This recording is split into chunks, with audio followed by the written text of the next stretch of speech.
They tell you the Wild West was cowboys and saloons. Wrong. It was dirt, disease, and dying young. And it built the greatest country on earth. Tonight, the real story of a 30-year stretch of American history that was harder, dirtier, more dangerous, and more incredible than anything Hollywood ever put on a screen, believe me. Hollywood doesn't even come close, not even close. So close your eyes, settle in.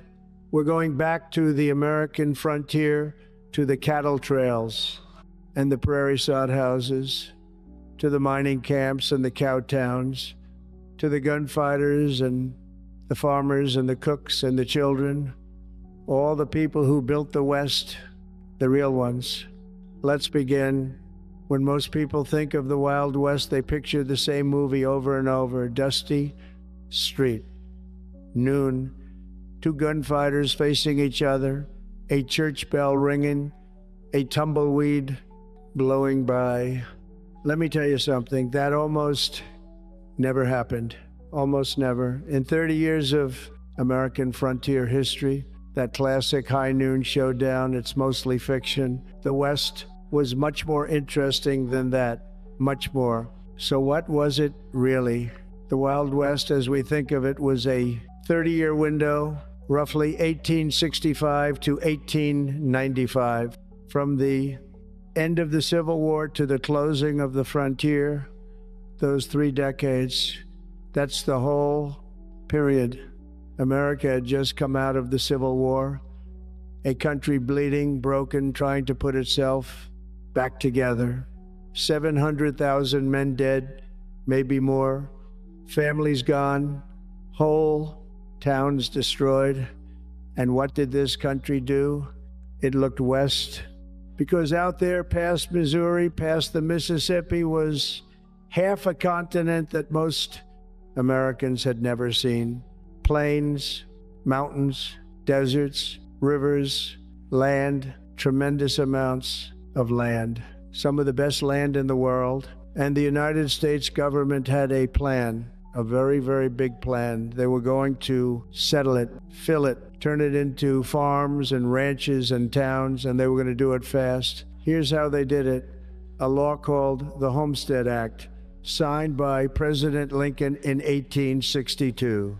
One of the most important laws in American history. Nobody talks about it enough. What did it say? Very simple. Any head of a household, any American citizen over 20, one including freed slaves, including single women, could claim 160 acres of public land, practically free. You paid a small filing fee. You lived on the land for 5 years. You built something. You farmed something, and the land was yours. 160 acres. Think about that. For working people, for immigrants, for former slaves, 160 acres of your own land was the American dream made real.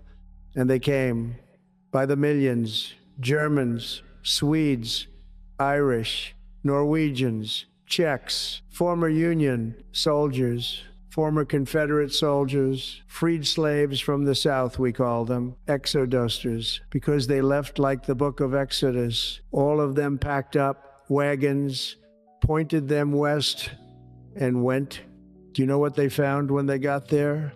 Hard ground, wind that never stopped, winters so cold the cattle froze standing up, summers so hot the crops burned, grasshoppers that would come in clouds and eat every green thing for miles, droughts, floods, diseases they had no medicine for, and they built their homes out of what they had, which on the plains was grass. They literally cut blocks of sod out of the earth and stacked them into houses, sod houses, soddies they called them, dark inside, cool in summer, warm in winter, but they leaked mud every time it rained.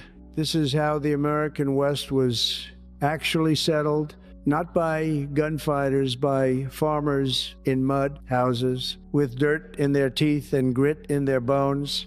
But none of it would have happened without the railroad, none of it. The Transcontinental Railroad, you should know this story. Every American should, because it's one of the greatest engineering feats in human history, truly. Congress passed the Pacific Railway Act in 1862, same year as the Homestead Act. Lincoln, again, two companies would build it. The Central Pacific, working east from Sacramento, California. The Union Pacific, working west from Omaha, Nebraska. They would meet somewhere in the middle. The work was brutal, absolutely brutal. The Central Pacific had a blast through the Sierra Nevada mountains. Granite so hard, the dynamite barely dented it. They hired Chinese workers, thousands of them, and those Chinese workers did most of the hardest work on that mountain. They were lowered down cliffs in wicker baskets to set explosive charges. Many of them died, hundreds, maybe more. They were never even properly counted. The Union Pacific was different. Mostly Irish workers, Civil War veterans, former slaves. They laid track across the Great Plains at an incredible pace. At one point, a single crew laid 10 miles of track in one day. 10 miles in one day. That record has never been broken, not in over 150 years. On the 10th of May, 1869, the two railroads met at a place called Promontory Summit in Utah. A ceremonial golden spike was driven into the ground. The country was connected coast to coast for the first time in history. You could now travel from New York to San Francisco in about a week. Before the railroad, that same trip had taken 6 months to a week. And the moment the railroad was done, the West opened up completely. Towns sprang up along the tracks. Cattle could now be shipped east to feed the cities.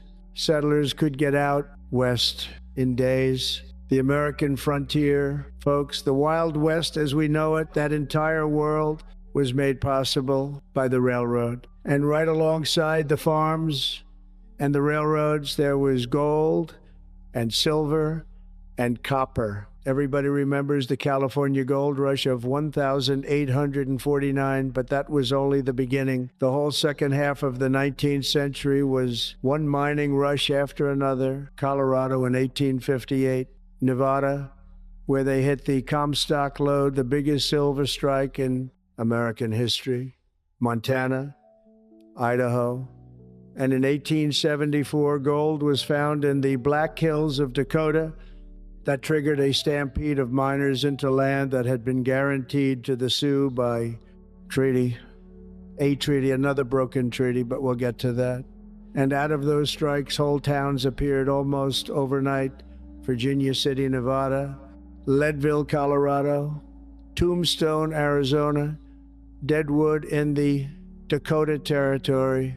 One day there was nothing but hillside. 6 months later, there were saloons and hotels and newspapers and opera houses. Amazing, truly amazing. But most miners never struck it rich, most of them. The ones who got rich were usually the people who sold the miners shovels and tents and whiskey and food, the shopkeepers, the blacksmiths, the men running the freight wagons.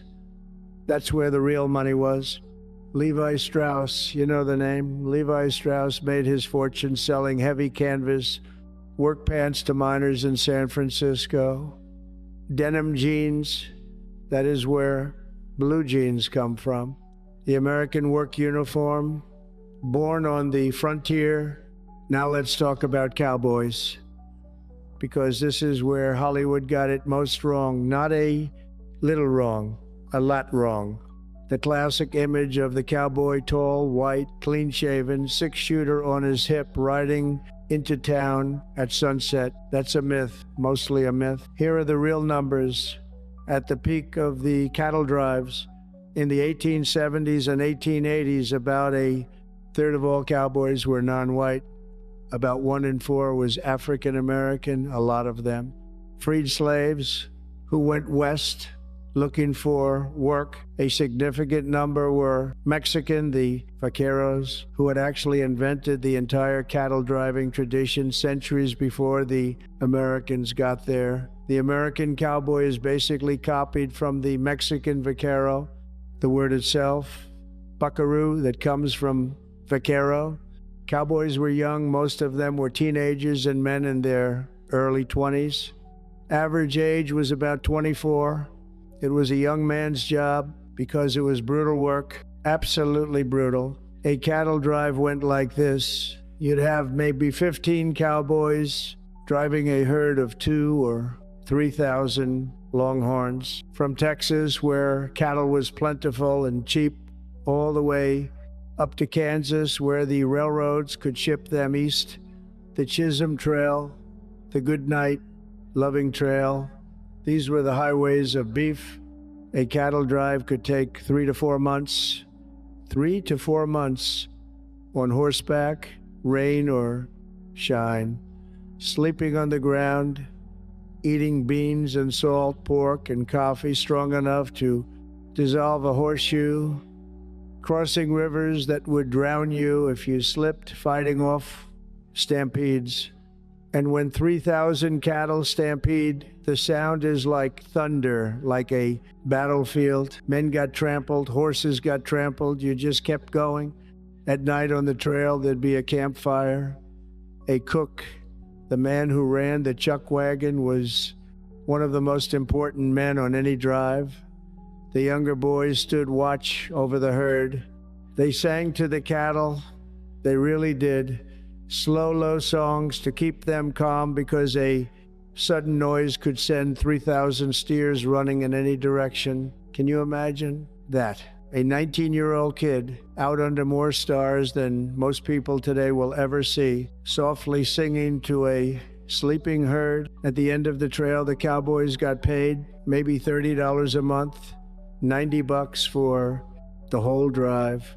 And they'd ride into a cow town, Dodge City, Abilene, Wichita, Ellsworth, Caldwell, and for a few wild days, they'd spend it all on baths, on clean clothes, on drinks, on cards, and then they'd head back to Texas to start the next drive. That was the real cowboy life. Hard, poor, dirty, and dangerous. And they loved it. A lot of them, they really loved it. Let me stop for just 1 second, just one, because here is something that surprises us every time we check our analytics. More than 90% of the people watching this video right now are not subscribed. 90%. And you know what? The real story of the American frontier, the one where 1 in 4 cowboys was black, where farmers in sod houses did the actual building of the West, where immigrants from 20 different countries planted the roots of modern America. Most people have never heard this version. The movie version got all the attention. The real version is better. So subscribe to the channel, hit the bell, share this with one person who loves American history. It helps more than you know. Now let's continue. Now, the gunfighters. This is what everybody wants to hear about, so let's do it right. First thing to know, gunfights were much rarer than the movies tell you, much rarer. Most cow towns actually had very strict gun laws. You'd ride into Dodge City, and the sheriff would meet you at the edge of town, and you had to hand over your guns, check them at a hotel or a saloon. You could pick them up when you left. Dodge had a sign that basically said the carrying of firearms is strictly prohibited. A gun control law in the Wild West. Nobody talks about that. So when you hear about a shootout in Tombstone or Deadwood or Dodge, it wasn't because gunfights were common. It was because they were uncommon. They became news. But some of them did happen, and the stories are incredible, truly incredible. Wild Bill Hickok. Now there's a name. James Butler Hickok from Illinois, Union scout during the Civil War, lawman, gunfighter, and one of the most famous shots in American history. Hickok had a reputation. They said he once shot a man between the eyes from 75 yards with a pistol. Whether that's true or legend, hard to say, but enough people believed it that outlaws stayed away from him. That was the whole point of his reputation. It kept him alive until it didn't. On the 2nd of August, 1876, Wild Bill Hickok was playing poker in a saloon in Deadwood in the Dakota Territory. He always sat with his back to the wall, always, except this one time. Only chair available, put his back to the door. He said, "What are the chances?" A drifter named Jack McCall walked in, walked up behind him, shot him in the back of the head. Wild Bill was holding a poker hand when he fell. 2 black aces, 2 black eights, and a 5th card. Nobody agrees on what the 5th card was. But the hand he was holding, aces and eights, has been called the dead man's hand ever since. Every poker player in the world knows it because of one bad choice on one night in one saloon in Deadwood. Then you have Wyatt Earp, Arizona, Tombstone, 1881. The gunfight at the OK Corral. This actually happened. It really did. The 26th of October, 1881, a 30-second shootout. 30 seconds. That's it. On one side, the Earp brothers, Wyatt, Virgil, Morgan, and their friend Doc Holliday, a dentist who was also one of the deadliest shots in the West. Doc Holliday was dying of tuberculosis, coughed up blood all day long, but he could shoot. On the other side, the Clanton and McClory brothers, a group of cattle rustlers and local troublemakers. Tensions had been building for months. That afternoon, in a narrow lot behind the OK Corral in Tombstone, both groups ended up face to face, 30 feet apart, 6 feet, 3 feet. Nobody even knows who fired first, but about 30 shots got fired in about 30 seconds. When it was over, 3 of the Clanton McClory men were dead. Virgil and Morgan Earp were wounded. Doc Holliday was wounded. Wyatt Earp didn't have a scratch. Wyatt Earp lived all the way until 1929. He died in Los Angeles, an old man at 80. He had seen the whole West, from cattle drives to automobiles, from the OK Corral to the silent movies that were already turning him into a legend. Now, the Outlaws, Jesse James, Billy the Kid, Butch Cassidy, the Sundance Kid. These men are legends, but they were also criminals, real ones. Let's not glamorize them too much. Jesse James was a former Confederate guerrilla from Missouri. He and his brother Frank James led the James Gang. They robbed banks, they robbed trains, they killed people during those robberies. Not a hero, a dangerous man with a lot of charisma. On the 3rd of April, 1882, Jesse James was in his own house in St. Joseph, Missouri, standing on a chair, dusting a picture on the wall. His gun was on the bed. One of his own gang members, a young man named Robert Ford, who had been offered $10,000 by the governor of Missouri to bring Jesse in, dead or alive. Robert Ford pulled out his revolver and shot Jesse in the back of the head. Jesse James was 34 years old. Robert Ford spent the rest of his life as a wanted man himself, not by the law, but by every admirer of Jesse James who ever met him. The song that was written about it, they sang it in every saloon in America for decades. The dirty little coward who shot Mr. Howard and laid Jesse James in his grave. Billy the Kid, William H. Bonney, real name probably Henry McCarty, nobody really knows. Born in New York City, believe it or not. Came west as a teenager, got mixed up in something called the Lincoln County War in New Mexico. Killed, depending on who you ask, anywhere from 4 to 21 men. He was captured, escaped, killed 2 guards during the escape. Then a sheriff named Pat Garrett, who used to be Billy's friend, tracked him down. In the 14th of July, 1881, Garrett was waiting in the dark in a bedroom in Fort Sumner, New Mexico. Billy walked in, saw a figure, didn't recognize him. Asked, "Who is it?" In Spanish, "Quién es? ¿Quién es?" Pat Garrett answered with his pistol. Billy the Kid was 21 years old. 21. A baby, really. Butch Cassidy and the Sundance Kid, they were different. Robert Leroy Parker, that's Butch. Harry Longabaugh, that's Sundance. They led the Wild Bunch. They robbed trains, a lot of trains. The Union Pacific started hiring Pinkerton detectives to hunt them down. The noose tightened. They couldn't stay in America anymore. So they ran all the way to South America, to Bolivia, and in 1908, depending on which story you believe, they either died in a shootout with Bolivian soldiers or they faked their deaths and came home. Some people in Wyoming swore they saw Butch Cassidy walking around in the 1920s. Nobody ever proved it either way. Now, I have to tell you about the Indian Wars, because you can't tell the story of the West without them. You can't. And the honest truth, it's one of the saddest chapters in American history. It really is. Before the settlers came, there were dozens of Native American nations living across the West. The Sioux, the Lakota, the Dakota, the Cheyenne, the Arapaho, the Comanche, the Apache, the Nez Perce, the Navajo, each with their own territory, their own language, their own traditions.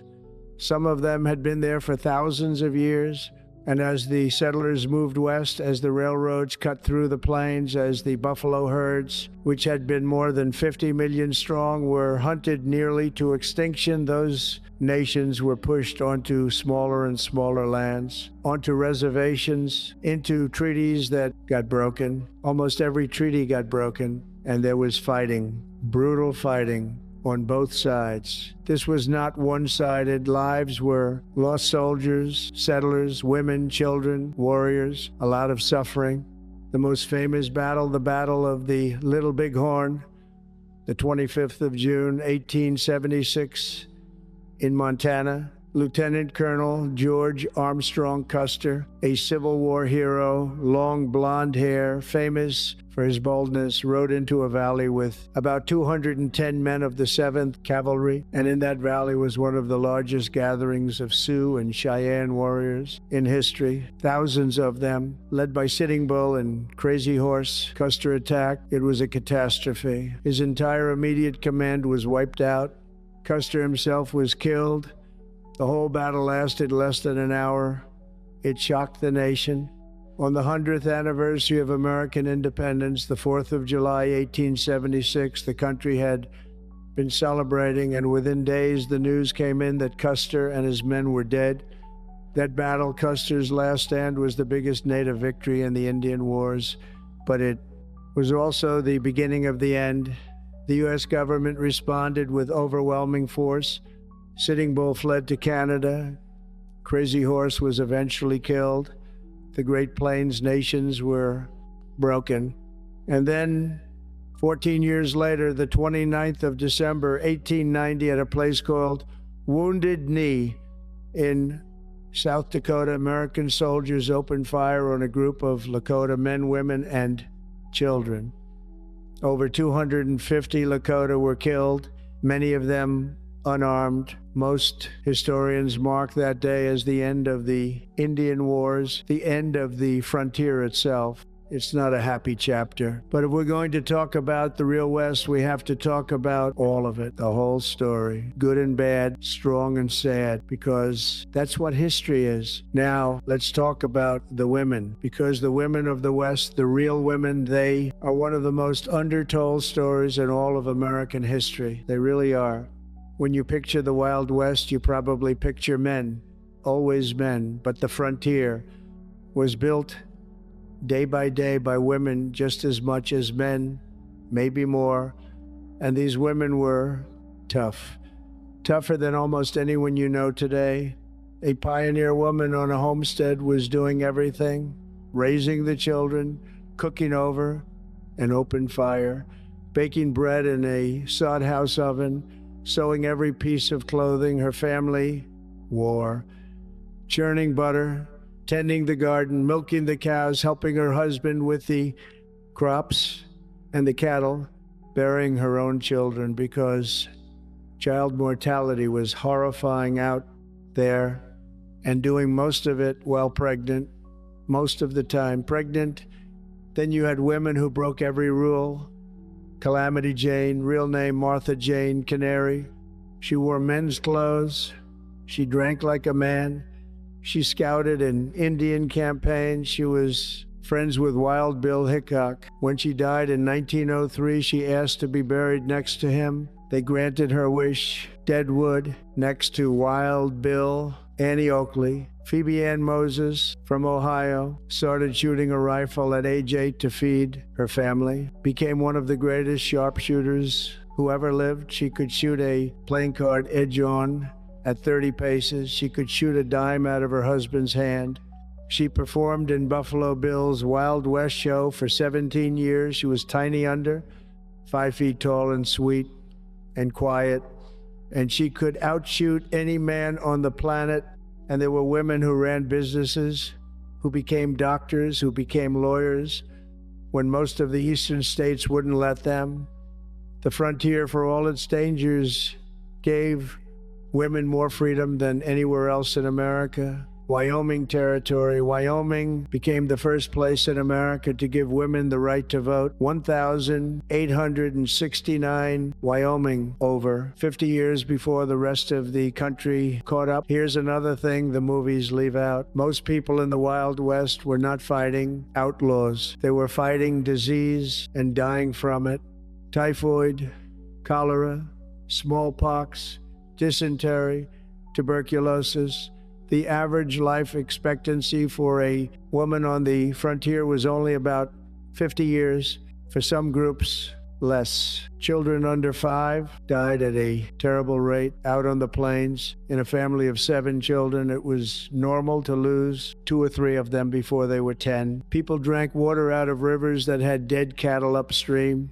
They got their milk from cows fed on whatever was in the yard. They had no refrigeration, no antibiotics. If a wound got infected, you either got lucky or you lost the limb or you died. Those were the options. That was frontier medicine. And the diet, a lot of frontier meals were beans, cornmeal, salt, pork, coffee, and bread. Scurvy, yes. Scurvy, the old sailor's disease, scurvy, was common on the plains because people couldn't get fresh fruits or vegetables in the winter. It was hard, physically hard, in a way that almost no American today could imagine. You chopped wood, you carried water, you walked miles, you lifted, you plowed, and then you did it again tomorrow. And if you had a bad harvest, you went hungry. And if you had a bad winter, you could lose everything. Law in the Wild West was a patchwork, a real patchwork. Some places had sheriffs. Some had U.S. Marshals. Some had nothing at all or only vigilante justice, which is not real justice, but it's what people had. And then there were the circuit judges, judges who rode from town to town holding court wherever they could, in saloons, in barns, under trees. One of the most famous was Judge Isaac Parker, the hanging judge. He presided over a federal district in Fort Smith, Arkansas, that covered 74,000 square miles. Most of it was Indian territory, what we now call Oklahoma. Judge Parker sentenced 160 men to death during his time on the bench. 79 of them were actually hanged. They used to hang up to 6 men at once on a gallows built for exactly that purpose. Those were the realities of frontier justice. Not pretty, not romantic, just what they had, and then it ended.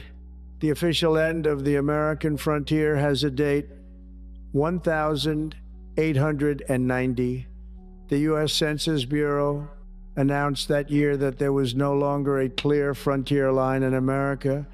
For For the first time in the country's history, you could no longer point to a map and say, here is where civilization ends and wilderness begins. That line was gone. The continent had been filled in. A historian named Frederick Jackson Turner wrote a famous essay about this a few years later. In 1893, he called it the frontier thesis.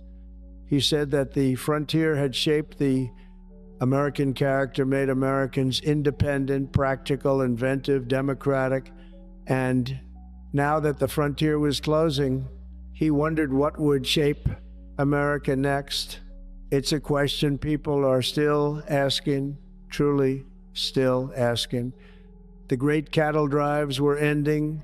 Barbed wire had been invented and fenced in the open range. Railroads were everywhere. Cities like Denver and Omaha and Kansas City and San Francisco were booming. The buffalo were nearly gone. The big native nations had been confined to reservations. The homesteads had all been claimed. The gold rushes were mostly played out. The mining towns were emptying. In 30 years, America had settled half a continent. 30 years. And then the Wild West was over. But what it built was incredible. It built the American character, a particular kind of American, self-reliant, practical, tough, generous to strangers, suspicious of big government, proud of hard work. Whether you love that character or not, whether you think it's real or myth, it came from the West, from those 30 years. It built entire industries, American beef, American railroads, American mining, American oil, eventually. Whole cities, from Dallas to Denver to Seattle to San Francisco, they all have roots in the frontier era. It built the American story, the idea that a person from anywhere with nothing could come to America and work and earn a piece of land and a future. That idea, it's why people still come here, why people still dream about this country, because the West promised something no other place in the world promised, a chance, a real chance. And most of all, it was built by ordinary people, not the gunfighters, not the outlaws, the farmers, the cooks, the railroad workers, the mothers in their sod houses, the black cowboys and the Mexican vaqueros and the Chinese laborers and the Irish track layers and the German homesteaders and the Scandinavian wheat farmers, them. They built it. All of them. And we should remember them, all of them, by name when we can, by their stories when we can't. Because they built the country we live in. Every time you drive across this country, from one ocean to the other, you are driving on what they made. So close your eyes now, let the dust settle, let the horses and the trains and the gunshots fade. They're all a long time ago. Their saddles are in museums. Their sod houses are long, melted back into the prairie. Their tracks have been smoothed over by 150 years of weather. But their country, the one they built, is still here. It runs from the Atlantic to the Pacific, from the Gulf of Mexico to the Canadian border, and everywhere you look, from the farms of Iowa to the ranches of Wyoming to the skyline of Denver, the West they made is still there, underneath everything, holding it all up. They were not perfect, no generation is, but they were brave and they were stubborn, and they built something extraordinary out of dust and grit and faith. Sleep well tonight. The country is quiet. The trails are empty. The sod houses are gone. And somewhere very far from here, the wind is still blowing across the Great Plains just like it did 150 years ago when the West was still wild. Good night.